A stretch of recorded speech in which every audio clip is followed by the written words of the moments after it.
nuevamente vamos a tocar un tema importantísimo por lo que la noticia del día de hoy así nos lo han hecho conocer. La noticia es la siguiente. El ex ministro del Interior, Daniel Urresti, general del Ejército en situación de retiro, presentó una gestión ante el Ministerio de Defensa en mayo la recibieron, en la cual pedía que le den la asistencia económica para su defensa legal. Y obviamente con fecha primero de julio, ha salido la resolución suprema que le hacen efectivo el pago para que él se pueda defender. O sea, junio, julio, o sea, 2 meses. En el mejor de los casos, mes y medio. Sin embargo, estimados amigos, con el decreto supremo 022 del año 2008, norma que todos los militares, hablando de general, todos los miembros de la Fuerza de Seguridad del Estado, tanto de defensa como del interior, en virtud de este decreto supremo 022-2008, están facultados para gestionar ante el Ministerio de Defensa y del Interior, según según corresponda, los pagos correspondientes a su defensa legal en los juicios que corresponden a denuncias por supuesta violación de derechos humanos. Pero no es así de tan fácil, sino que si aparte de la solicitud tiene que ir acompañada ¿de qué? Del auto apertorio, de la citación, o sea, todo el número del expediente, el auto apertorio en el cual está comprometido este supuesto infractor o denunciado, a efecto de que a partir de ahí, con esa documentación, el Ministerio de Defensa evalúa y, por supuesto, le acepta la gestión y le va a generar los pagos correspondientes. A ver, una pequeña precisión ahí. Ya. ¿Te estás refiriendo a que le van a entregar el dinero que él haya pactado con un estudio X? O sea, él puede escoger el estudio más costoso del Perú. Bueno, aparentemente. ¿O es que le ponen abogados? No, en el caso de los miembros del Ejército le pusieron 2 o 3, ahí dice el Ministerio de Defensa convocará a un proceso, ¿no? De abogados y bueno, en este caso los que se concurrieron a ese proceso, uno de ellos, por ejemplo, el estudio Nagasaki y otros estudios menudos, ¿no? Pequeños que se presentaron, porque ustedes saben, amigos, que la defensa en derechos humanos es una defensa en que ningún abogado quiere meterse. ¿Y sabe por qué? Porque la mayoría casi como que va a perder, ¿no? Es como cuando uno va a defender a uno que ha matado a 40, pues ¿quién va a ir a defenderlo si sabe que probablemente pierda, ¿no? Entonces los abogados en este caso son escasos y hay algunos estudios que han cogido la defensa y previo proceso lo han ganado. Y bueno, ellos en virtud de eso son aceptados, elegido el estudio de abogados de los que hay, uno elige y ahí a partir de ese momento uno se adhiere a ese digamos, proceso y los estudios van cobrando correspondientemente sus honorarios que correspondan por su defensa. Pueden durar 3, 4, 5, 10 años, no sé, está cobrando. Pero además, el mismo decreto supremo dice, en caso de que pierda con una sentencia ejecutoriada, consentida, el solicitante, en este caso el titular que firmó el oficial, suboficial o soldado, porque esto incluye oficial, suboficial o soldado, será agravado de sus emolumentos hasta con el 30% de su salario, de su sueldo, de su remuneración, de sus pensiones, o de sus remuneraciones en el caso de los que están en actividad. Hasta el 30% si es en verdad condenado, ¿no? Entonces, no es tan así. Pero ¿por qué nace este decreto supremo 22 del 2008? Porque el 2002, o sea, me refiero al señor Toledo, sacó un decreto supremo para que todos sus funcionarios sean, digamos, bendecidos por el apoyo jurídico y pagados en la defensa jurídica de sus casos por denuncias que les ocurran en el ejercicio de su función. O sea, curiosamente, a ellos los protegen. Por eso que con ese mismo argumento, el 2006 se les amplía a los militares, pero no se dice nada, ¿no? Y el 2008 ya se precisa, como lo estoy narrando, que hay que presentar los requisitos, cómo tiene que hacerse ese. Pero ¿qué nos llama la atención? ¿Por qué la indignación? ¿Por qué hay indignación, señores? Porque hay militares que hace 5 años han presentado su solicitud y hasta ahora no genera un solo sol. ¿Me entienden? 5 años, 6 años, ¿ya? Y son decenas de militares. Peor aún, Algunos han presentado su gestión hace 5, 6, 7 años. ¿Y qué ha pasado? Que han ganado sus juicios, han sido absueltos y han hecho la gestión para que se les pague. Hasta ahora tampoco les han pagado. Ese es un caso. Hay algunos que han gestionado. Fíjense ustedes, los abogados siguen sin cobrar los honorarios y estos señores se han muerto. El caso de un general, el caso de un coronel, y bueno, y podría seguir hablando de varios, de generales, coroneles, varios que han fallecido en el proceso y los abogados se quedaron sin cobrar. Y peor aún, la familia que seguramente ha ido desembolsando en algo, en parte, tampoco puede cobrar porque el Ministerio de Defensa no les paga. Y esto tiene que ver con lo que dije hace unos instantes. Los ministerios del Interior y el Ministerio de Defensa en particular está lleno de unos hijos de patria, caviares que no permiten que esto se haga efectivo.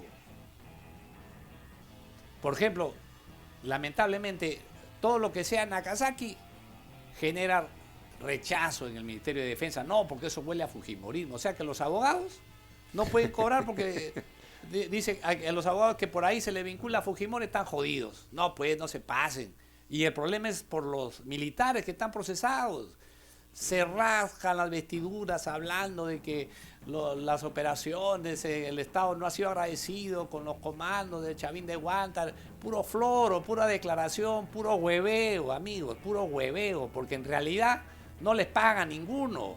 A los miembros de Chavín de Huántar tampoco les han puesto abogados, solamente voluntario. En este caso fue voluntario que se presentó Flores Arau, y obviamente conociéndolo sé que lo hizo por un interés político, porque no creo que lo haya hecho de corazón. No creo. Lo ha hecho por interés político. Bueno, es mi presunción, pero aún así, cualquiera sea la circunstancia, ha tratado de tomar cartas en el asunto y ahí va a defender. Cualquiera sea su razón, pero no les pagan, señores. No les pagan. Pero a Burresti sí. A Burresti ya sí, le pagaron. En 2 meses ya está. Y le han pagado en 2 meses, ya le aceptaron el pago y lo hace público el Ministerio de Defensa en una resolución publicada el día de ayer, y hoy día las noticias lo recogen en todos los medios. Y no es que nos resintamos que no le paguen a Urresti, no, ojalá que les paguen a todos los que corresponde de acuerdo a la ley, porque la ley ya está obligada, la ley dice que le paguen, ya está dicho eso, que le paguen. Fíjese, los que terminaron su juicio ya gastaron, han hipotecado. Yo tengo el caso de un vecino mío y voy a decir con nombre, General Murguetio, hasta apoyadas, parrilladas. ¿Qué no se ha hecho en donde vivimos nosotros? Porque vivimos en un mismo grupo habitacional, para apoyarlo a este señor. ¿Ya? Y aún frente a eso, y más lo que ha tenido que gastar, porque en los diferentes juicios ha tenido que ir al Guayaga, venirse, presentarse, venirse, trasladarse al abogado, y todo lo que comprendes que es un proceso. ¿Y qué cosas le han dicho? ¿Sabes qué? Tu abogado, este pata está fregado. Pero máximo modifica tu vaina, la factura, dile que por 5.000 soles sí te vamos a pagar. Oiga, una defensa de 5, 7 años va a costar 5.000 soles, que no sean cojudos, hombre. ¿Cómo va a costar 5.000 soles una defensa? Que no sean conchudos. Digamos. Conchudos. Aparte conchudos porque, oiga, el abogado también come, el abogado también vive. ¿O qué cosa quieren? Poner a estos abogados de Azángaro me refiero a eso, que bambas, no pues. Ahora, obviamente, si queremos una buena defensa, como dicen que quieren o sea, este Estado es conchudo, ingrato, ¿ya? Y esta es la parte más importante que nosotros nos toca pasar. Y le digo, ¿por qué pasar? Y ahora ustedes dirán, ¿y usted por qué habla así?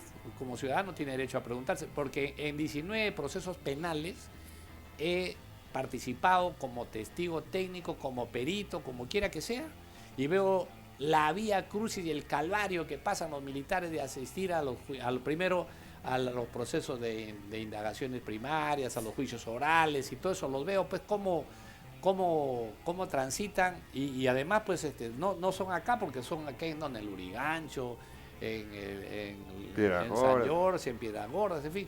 Entonces todo este tipo de cosas, mis estimados amigos, generan indignación. Pues por eso es que nosotros aquí hemos dicho varias veces, señores, a nosotros en particular, a nosotros me refiero al grupo que hemos participado en la guerra interna, lo que nos interesa es que nuestros soldados salgan, nos interesa que nuestros soldados no estén presos, nos interesa que el Estado por lo menos le reconozca este tipo de cosas.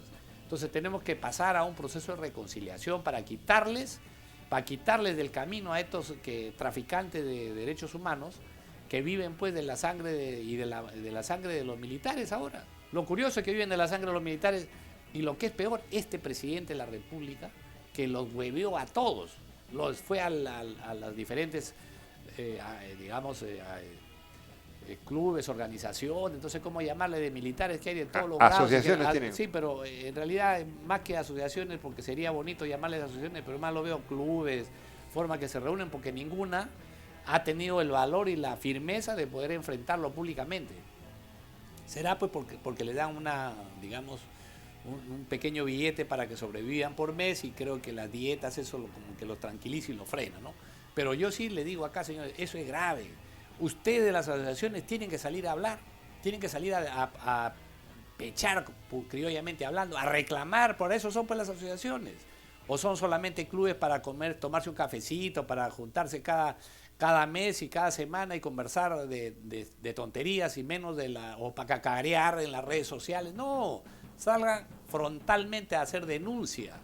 Y por último, pues ahí hay algunos que son abogados, que tienen amistades, pero hagan algo. Los militares están atravesando por esta vía crucis y no les pagan. Lo peor de todo, soldados, miembros de los comités de autodefensa que no tienen la capacidad y están presos. El presidente de los comités de autodefensa, el 2004, 12 años condenado por secuestro, dice. ¿Secuestro de qué? Denunciado inclusive lamentablemente por un general del ejército. Eso es vergonzoso, ¿no? Pero ese es el maltrato que tiene el señor Esteban Quispe, que hoy día está preso en Yanamía, en Ayacucho, Huamanga. Entonces, bueno, esto es una situación indignante que lo vivimos y lo vivo en forma personal porque tengo el contacto con casi la mayoría de procesados y sobre todo con el personal que menos posibilidad tiene de defenderse.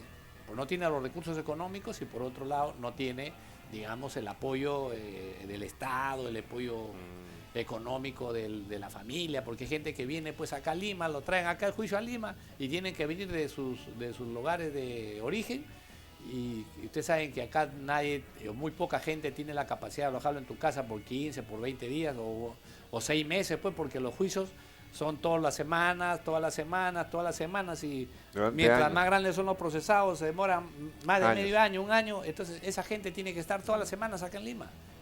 Ir y venir a su pueblo no tienen, gente que no tiene recursos económicos. Y peor aún, si ellos no tienen esa capacidad, el abogado pues tampoco, porque el abogado lo ve a este señor que no tiene ni para sobrevivir. ¿Qué cosa cómo lo va a defender? Eso es en la vía crucis y el calvario que están pasando los militares en este Estado. El Estado peruano, después de los 20 años de la guerra que hemos pasado, y nos piden ahora que participemos en la seguridad ciudadana, nos piden en tal cosa. Oiga, hay que ser bien conchudo para pedir esto nuevamente a los miembros de la Fuerza Armada. Si lo primero de lo que es su función no cumple, ¿qué cosa podemos hacer? No puede ser, pues la indignación, Víctor, es enorme. Y está la norma, está el decreto supremo ahí firmado, el 022-2008, así lo reconoce. Entonces digo, si ya está firmado y está dicho ese decreto supremo, entonces ¿por qué no se cumple? Y dice, y obliga a que se cumpla, dice acá, y firma García Pérez como presidente constitucional de la República y Flores Arao como ministro de Defensa, ¿no? Entonces, y Hernández, ministro del Interior. Pero a la fecha les llega altamente. Y acá están establecidos cómo se va a pagar ese decreto supremo, ¿no? Y aquí establece cómo se va a pagar. Y, ojo, algo que indigna mucho más, dice, una vez que presentas la solicitud, 30 días para que te respondan. Estamos viendo que han pasado 55 años. 5 años. ¿Ya? No 30, sino más o menos 1.500 días, 1.600 días. No 30. Mire, acá está 30 días, aquí dice. Pasarán 30 días para que respondan. Por aquí está, bueno, ya así figura, 30 días para que se le responda al militar que gestiona. Y todavía le han puesto la trampita de que si pierdes el juicio, tiene que devolver el 30%. Todo el 30%. ¿Ya? Eso le han puesto como punto de coacción, digamos, para acá está, 30 días, mira. Un plazo no mayor de 30 días, ¿no? Deberán ser resueltos en un plazo no mayor de 30 días hábiles de presentación. Vencido dicho plazo, sin pronunciamiento de la entidad, se aplicará el silencio administrativo positivo, pudiendo el solicitante considerar aprobada su petición. Aprobada su petición. Ya. Correcto, pero dime, eso también es, disculpen ustedes, hueveo. Porque es un disparo al aire. Es un disparo al aire, pues, hermano, claro. Porque el dinero, ¿quién te lo da? ¿Cómo lo obligas a que te dé el dinero? ¿Cómo lo obligas a que te dé el dinero? Ya digo, oiga, ya, por si acaso ya presenté silencio administrativo positivo, sí, pues, sí, ya, pero sí. Si no te va, ¿quién te va a pagar? Nadie le va a pagar, pues.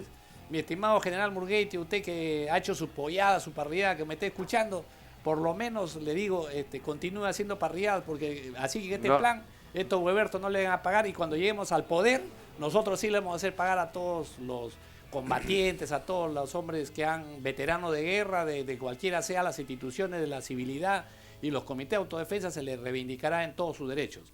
Yo creo que con eso damos por terminado el tema, mi estimado Víctor. ¿O tú le agregas algo? Muy bien. Tengo, así como tú me hiciste una pregunta, mi querido Wilson, yo también tengo una que estoy seguro los televidentes que nos siguen también se hacen la siguiente pregunta. Todos sabemos que las instituciones armadas y policiales tienen departamentos jurídicos. Yo conozco a generales, coroneles, que son abogados. Claro que sí. ¿Y qué hacen entonces?